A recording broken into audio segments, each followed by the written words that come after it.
چلیے جناب، بھارت اور امریکہ کی خبر سے آپ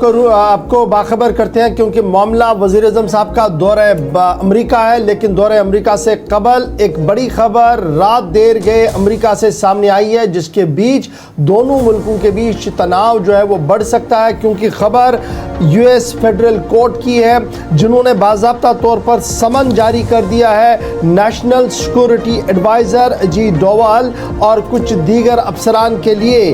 بڑی خبر، ایک میجر کنٹروورسی سخت بنی ہے۔ 2 دن پہلے جب وزیر اعظم صاحب کا دورہ ہونا ہے، یعنی 2 دن قبل ہی یو ایس فیڈرل کورٹ کی طرف سے سمن جاری کر دیا گیا ہے نیشنل سیکورٹی ایڈوائزر اجیت ڈووال اور کچھ دیگر افسران کو لے کر، اور یہ کہا گیا کہ گرپریت سنگھ جو نامی انتہا پسند ہے خالصتان مومنٹ کا، اس کے مارنے اور اس سے منسلک کیس کی سنوائی کے دوران یہ سمن جاری کر دیا گیا ہے۔ یہ سمن جاری ہونے کے ساتھ ہی وزارت خارجہ کا بھی بڑا بیان جاری کیا گیا ہے۔ وزارت خارجہ نے بیان جاری کرتے ہوئے یو ایس کورٹ کے سمن کو انتہائی افسوسناک قرار دیا ہے۔ 2 دن کے بعد وزیر اعظم کا دورہ امریکہ ہے، اور اس سے پہلے ایک بڑی کنٹروورسی پیدا ہوئی ہے۔ یو ایس فیڈرل کورٹ نے سمن جاری کیا ہے انڈین گورنمنٹ اور نیشنل سیکورٹی ایڈوائزر اور کئی دیگر افسروں کے لیے، جن پہ اوپر یہ الزام ہے کہ خالصتان مومنٹ کے جو سربراہ ہے اور ممنوعہ تنظیم کے جو صدر ہے گرپون سنگھ پنو، ان کے قتل اور دیگر معاملات کو لے کر یہ صورتحال سامنے آئی ہے۔ سمن تب جاری ہوا ہے جب کورٹ کے اندر یہ معاملہ چل رہا تھا، اور امریکہ کی کورٹ جو southern district new York court ہے، انہوں نے باضابطہ طور پر بھارتی حکومت کے انتہائی اہم ترین افسر اجیت ڈووال، جو قومی سلامتی کے مشیر ہے، سابق chief research and analysis wing Samant Goel, را کے آفیسر وکرم یادو اور بھارت کے ایک بزنس مین نکھل گپتا کو سمن کیا ہے۔ یاد رکھیے گا، اکتوبر 23 کو یو ایس پروسیکیوٹر نے چارج شیٹ دائر کیا تھا گپتا کو لے کر، جس میں یہ کہا گیا تھا کہ انہوں نے باضابطہ طور پر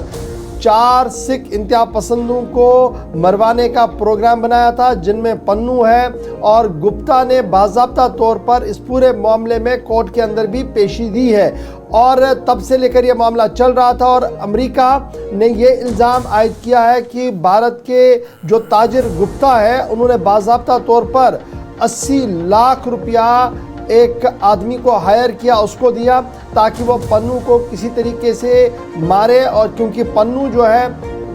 یہ ڈوئل سٹیزن شپ رکھ رہا ہے، کینیڈا کی بھی اس کی سٹیزن شپ ہے اور یو ایس کی بھی سٹیزن شپ ہے، اس لیے معاملہ عدالت میں اندر چلا گیا، اور عدالت میں جب یہ سماعتیں چل رہی تھی اس دوران رات دیر گئے قومی سلامتی کے مشیر اجیت ڈووال سمیت کچھ اور لوگوں کے لیے نوٹس جاری کر دی ہے۔ جہاں امریکہ کی عدالت نے نوٹس جاری کی ہے، وہیں پر بھارت کے وزارت خارجہ نے اس پورے معاملے پر انتہائی افسوس کا اظہار کیا ہے، اور کہا کہ جس طریقے سے امریکی عدالت نے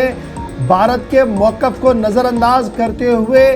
سمن جاری کیا ہے، یہ انتہائی افسوسناک ہے۔ تاہم پورے معاملے کو سنجیدگی سے دیکھا جا رہا ہے، ڈپلومیٹک چینل سے دیکھا جا رہا ہے، کیونکہ صرف 2 دن کے بعد، یعنی کل اور پرسوں کے بعد وزیر اعظم صاحب کا دورہ امریکہ ہے، اور دورہ امریکہ سے پہلے عدالت سے سمن جاری ہوا ہے اجیت ڈووال اور کچھ اور لوگوں کے لیے۔ یہ بڑی خبر، بین الاقوامی سطح پر سب سے زیادہ پڑھی اور دیکھی جانے والی خبر، اور ہو سکتا ہے کہ اس پیش رفت کے بعد اس دورے پر بھی کسی طرح کے منفی اثرات مرتب ہوں۔ بہرحال دونوں ممالک نے جس طریقے سے تال میل کو بٹھانے کی کوشش ماضی کے 8-10 برسوں میں کی ہے، اور اس سے پہلے ڈاکٹر منموہن سنگھ کے ہوتے ہوئے بھی جو ڈپلومیٹک چینلز تھے، جس سطح پر بات چیت ہونی چاہیے تھی یا مذاکرات بھارت اور امریکہ کے درمیان، پھر کاروبار، اسٹریٹجک پارٹنرشپ،